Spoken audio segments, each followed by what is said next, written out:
Oi, alunos! A nossa aula de hoje é sobre termos integrantes da oração. Nós vimos até agora que uma oração é uma sentença composta por um verbo significativo. Cada verbo eu tenho uma oração. Ela pode ser simples ou composta. Nós podemos dividir a oração em sujeito, verbo e predicado. Nós estudamos até agora o sujeito e estudamos também sobre predicado e os tipos de predicado, que foi o predicado nominal, predicado verbal e predicado verbo nominal. O que nós vamos ver agora são os termos integrantes, ou seja, os outros termos que compõem também a oração. Recuperando os conhecimentos sobre transitividade, pode-se constatar que algumas palavras, verbos e nomes em uma oração não encerram o significado completo em si mesmas. Por isso, exige uma complementação de sentidos de outros termos, que podem vir ou não acompanhados de preposição obrigatória em uma relação chamada de predicação verbal. Esta aula tratará completamente da complementação exigida pelos verbos em relação à sua transitividade. Chama-se, pois, termos integrantes da oração aqueles que integram ou complementam o significado de outros elementos da oração. São eles objeto direto, indireto e agente da passiva.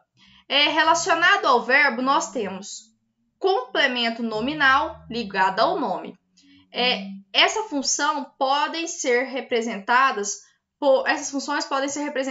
por um substantivo ou palavra substantivada, ou seja, uma palavra que, dependendo do contexto, ela está na função de substantivo.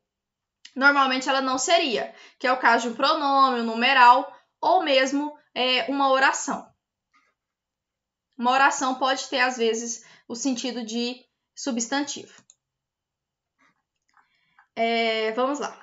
Complementos verbais. Quais são os complementos verbais que nós temos?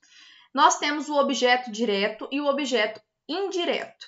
O objeto direto é o termo que complementa diretamente um verbo transitivo, direto ou indireto. Ou seja, complementa sem a presença de preposição. Exemplo: o fígado é o principal órgão a processar o álcool. Processar é verbo transitivo direto. Ele exige complemento, porque a pergunta é: processar o quê? O álcool. Então, não teve preposição entre a linha entre o verbo e o objeto. Então, nesse caso, nós temos um objeto direto, ou seja, não precisou de uma ponte, ele se ligou diretamente ao verbo. Precisava comprar muitos livros, mas só encontrou 2.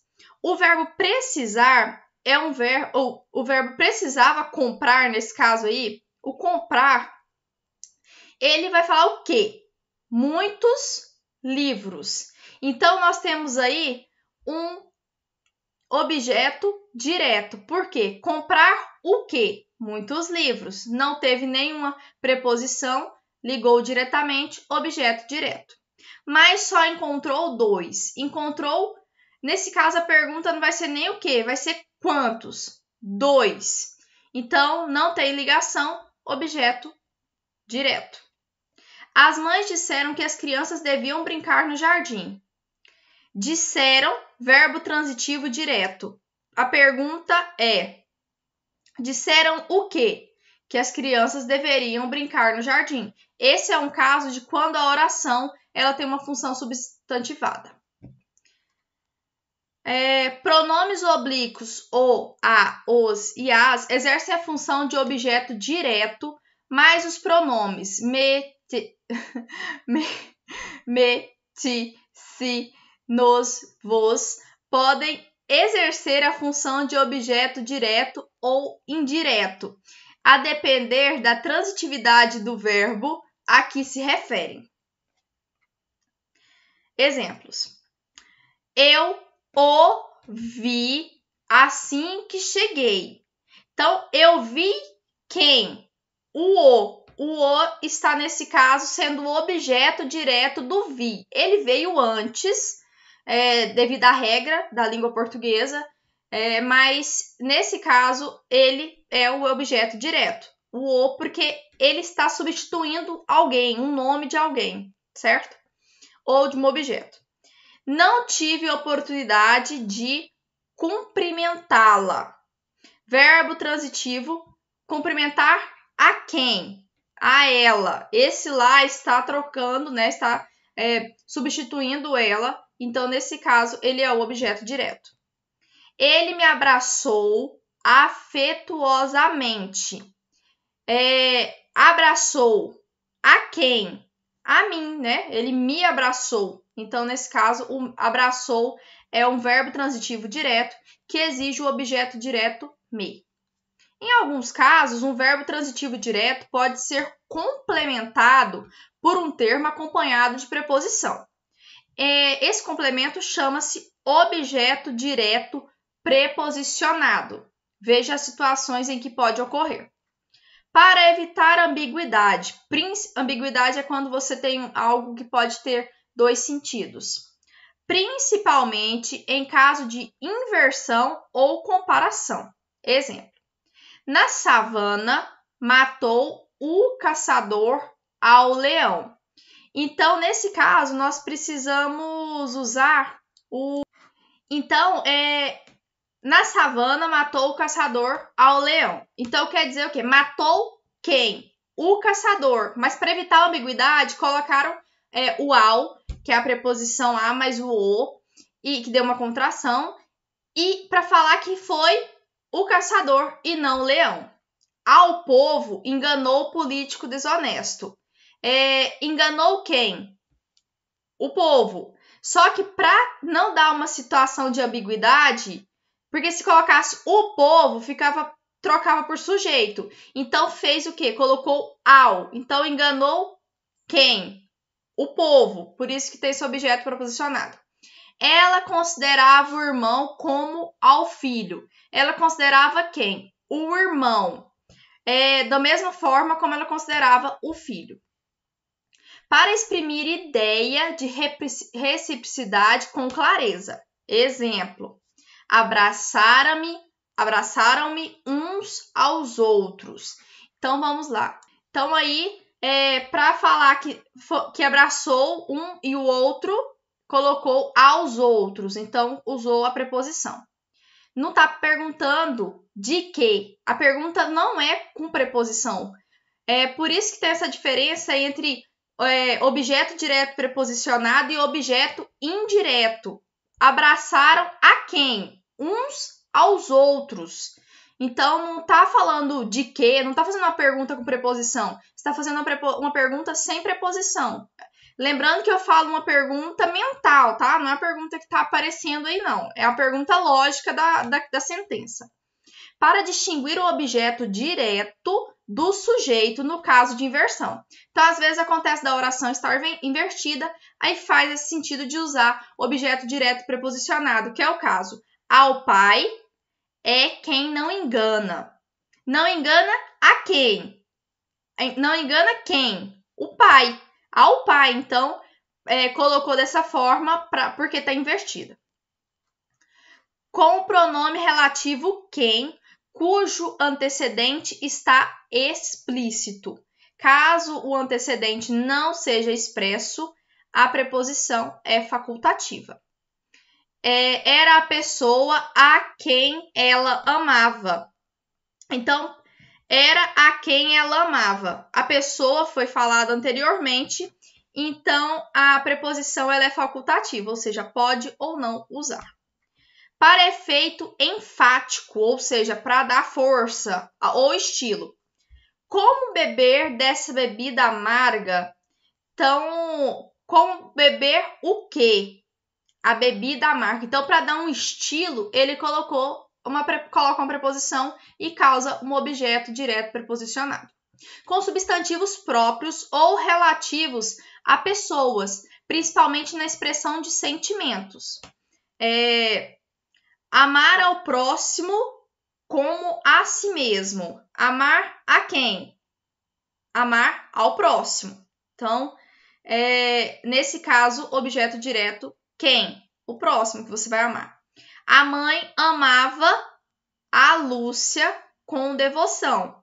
A mãe amava quem? Lúcia. Só que por causa do pronome relativo, e para expressar, né, o sentimento, usa-se a preposição. Com os nomes Deus, Jesus e Cristo, devemos amar a Deus sobre todas as coisas. Então, é uma regra que nós temos aí. Quando eu tiver Deus, Jesus e Cristo, eu vou usar o objeto direto preposicionado. Eu gosto das regras porque elas não explicam o porquê. Só diz que tem que ser e pronto, tá bom? Em português é assim. Com pronomes pessoais oblíquos tônicos, que é o mim, ti, si, eles, elas. Pronomes indefinidos relativos à pessoa ou pronome de tratamento. Com tanto barulho, não ouvíamos a ti nem a ninguém. Primeiro, deveríamos cumprimentar a Vossa Excelência, o governador. Agora nós vamos falar de objeto indireto. O objeto indireto é um termo que complementa o verbo de maneira indireta, ou seja, com a presença de uma presença obrigatória de preposição, regida pelo verbo transitivo indireto ou transitivo direto e indireto. Exemplos. Álcool para menor não é legal. Vender e oferecer álcool para crianças e adolescentes é crime. Vender, verbo transitivo direto e indireto. Por quê? Porque quem vende algo, que é o quê, a alguém. Então, é necessário você ter os dois, o objeto direto e indireto. Porque é um verbo transitivo direto e indireto, que exige dois complementos. Então, e oferecer também. Vender e oferecer, porque quem oferece algo a alguém. Álcool, objeto direto, porque não teve preposição. Para crianças e adolescentes, objeto indireto, porque tem a preposição para. Tentávamos nos esquecer de que vivemos momentos tão assustadores. Esquecer, verbo transitivo direto e indireto. Porque quem esquece de alguma coisa ou de alguém. Esqueceram de quê? Que vivemos momentos tão assustadores.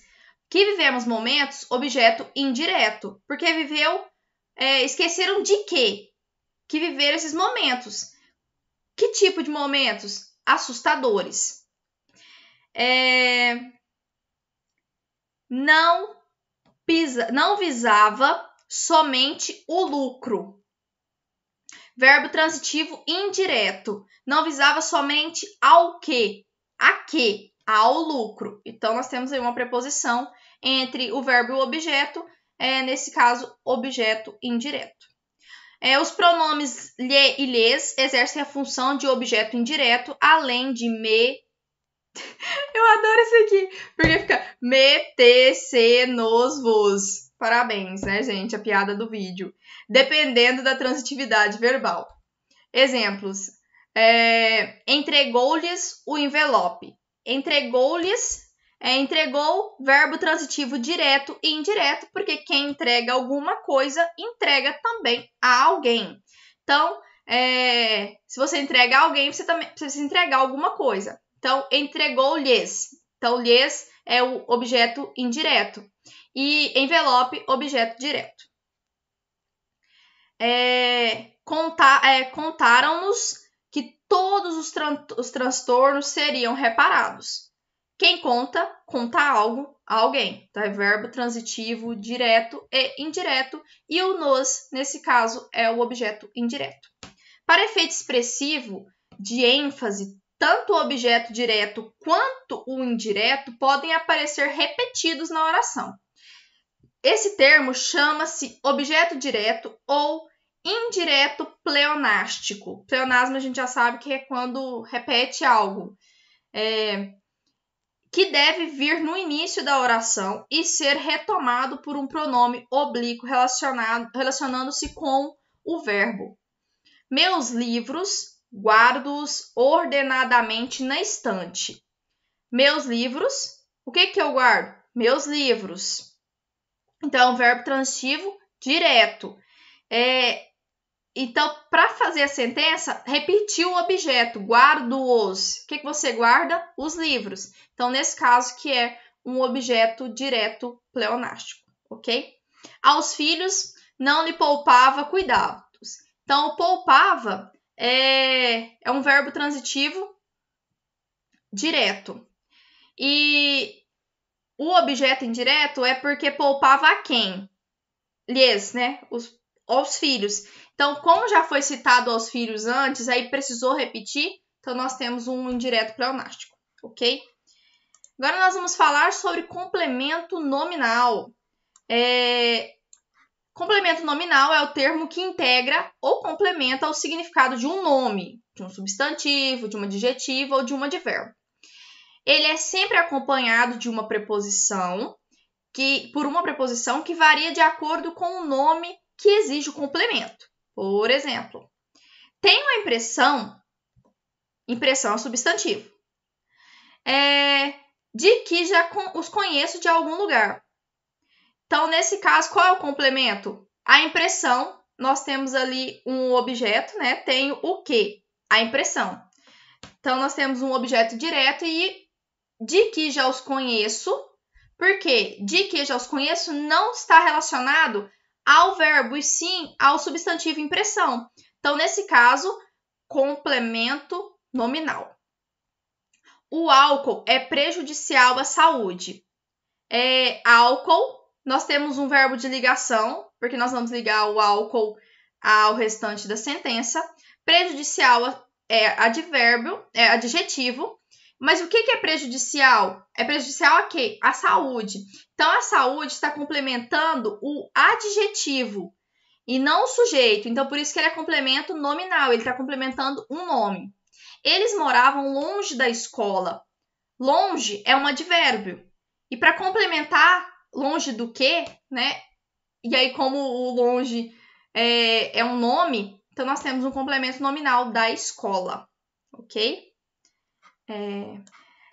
Para não confundir o complemento nominal com o objeto indireto, verifique sempre a que termo a expressão preposicionada se refere.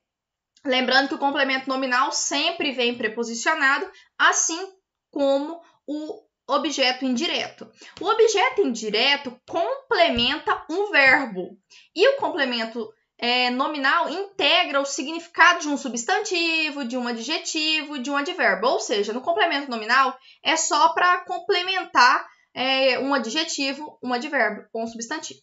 Necessito.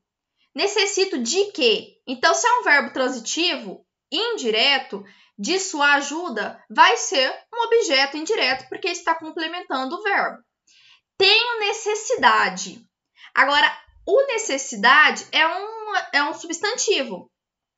Então, o que vai complementar o substantivo? De sua ajuda. Então, nesse caso, é um complemento nominal do substantivo. Gostamos. Quem gosta, gosta de algo. Da calma desse lugar. Então, gostar é um verbo transitivo indireto. Então, ele exige um objeto indireto. Gosto pela calma desse lugar. O gosto pela calma desse lugar nos fazia sempre voltar. O gosto já é substantivo. Então, o gosto pela calma desse lugar. Então, pela calma desse lugar fez um complemento a gosto, que é complemento nominal. Com as preposições de ou por, a dúvida pode ser em distinguir o agente da passiva do complemento nominal ou do adjunto adnominal, que nós veremos isso depois, tá?